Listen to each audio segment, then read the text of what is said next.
मैं करीब 5-6 सालों से पेंटिंग कर रहा हूँ। हाल ही में मेरी एक फ्रेंड हरियाणा से भोपाल आई थी और उन्होंने सिटी में आने के बाद सबसे पहले मुझसे एक सवाल पूछा कि इस शहर को इतनी खूबसूरती देता कौन है, इतनी सुंदर सुंदर जो पेंटिंग्स आपने अभी देखी वो बनाता कौन है। नमस्कार, आप देख रहे हैं पीपल समाचार और मैं हूं निकिता पाटीदार। मेरे साथ कैमरे के उस तरफ है प्रतीक और आज हम आपको भोपाल की खूबसूरती दिखाएंगे।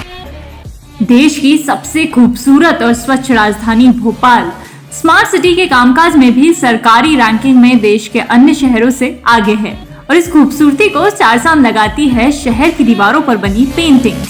इन पेंटिंग्स में सबसे ज्यादा खास है रॉक पेंटिंग, जिन्हें डिपो चौराहे से पॉलिटेक्निक चौराहे के बीच एक पहाड़ी पर बनाया गया है। स्मार्ट रोड पर बनी इन पेंटिंग्स को शहर में सबसे पहले विवेक अहिरवार और उनकी टीम ने बनाया। तो आइए मिलते हैं विवेक से।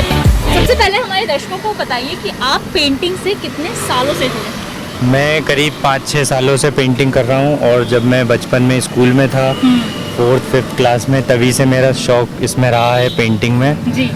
और तभी से स्कूलों में भी मेरी पेंटिंग्स लगी हैं, एग्जीबिशंस वगैरह हमने किए हैं। तो करीब मुझे 5-6 साल हो चुके हैं इसी फील्ड में, धीरे धीरे आगे बढ़ते बढ़ते नॉलेज लेते लेते और यही पैशन बन गया। जी। तो आप स्मार्ट सिटी से कैसे जुड़े, इस प्रोजेक्ट से कैसे जुड़े जो सरकार चला रही है मध्य प्रदेश सरकार? स्मार्ट सिटी से करीब मुझे 1-1.5 साल से जुड़ा हुआ हूँ। एक सर के मेरे पहचान के थे, एक सर जो पढ़ाते थे स्कूल में, उनके थ्रू ही उनने मेरा काम देखा, फिर उसके बाद मुझे काम करने का मौका दिया, तो फिर अभी ऐसे ही काम करते हैं। किस किस तरह की पेंटिंग्स आप कर लेते हैं? पेंटिंग हम लोग मधुबनी आर्ट करते हैं, ग्राफिटी आर्ट करते हैं, रियलिस्टिक पोर्ट्रेट्स भी बनाते हैं और जैसा कि आपने देखा पहाड़ पे, ये कुछ अलग तरह का वर्क है। हाँ, सबसे पहले हमारे दर्शकों को इसी के बारे में बताइए। पूरे भोपाल में एक ऐसी जगह है जहाँ पे पहाड़ पे पहली बार मतलब पेंटिंग हुई है। वैसे तो वॉल्स पे आपको पूरे भोपाल में मिल जाएंगी, पहाड़ पे यहीं पे देखने को मिलेगा बस। तो सर ने बताया हमें कि पहाड़ है ये, इस पे पेंटिंग करना है। तो पहले तो हमने सोचा एक बार कि पहाड़ पे पेंटिंग कैसे कर सकते हैं, तो फिर उन्होंने बताया कि नहीं आपको करना होगा ये थोड़ा सा। तो फिर हमने सोचा, इसको देखा, 1-2 दिन ऑब्जर्व किया, फिर देखा हमने कि किस शेप के पहाड़ हैं यहाँ पे, किस पे क्या बनाया जा सकता है, वो हमने क्रिएशन किया कुछ। और फिर तो आपकी क्रिएटिविटी कहाँ कहाँ तक पहुँची? एक तो ये हो गया, और क्या क्या बनाया आपने पत्थरों से?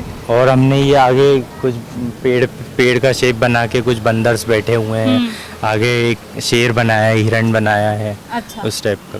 कितना टाइम लगता है, क्योंकि ये बहुत ज़्यादा समय लेने वाला काम है? एक्चुअली ये टाइम टेकिंग तो काम है, बट क्या है कि रोड का उद्घाटन नज़दीक है, तो उस वजह से हमने एक्स्ट्रा मैन पावर लगा के इसको कम से कम टाइम में 2 दिन में इसको कंप्लीट किया है। कितने लोग लगे?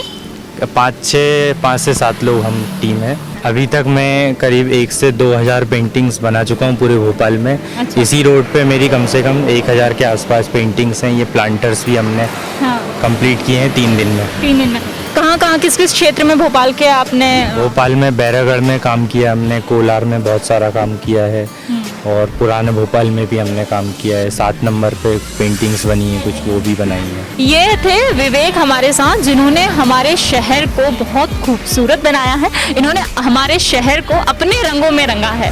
तो ऐसे ही और भी कहानियां हम आपके लिए लेकर आएंगे। जुड़े रहिए हमारे साथ पीपल समाचार पर।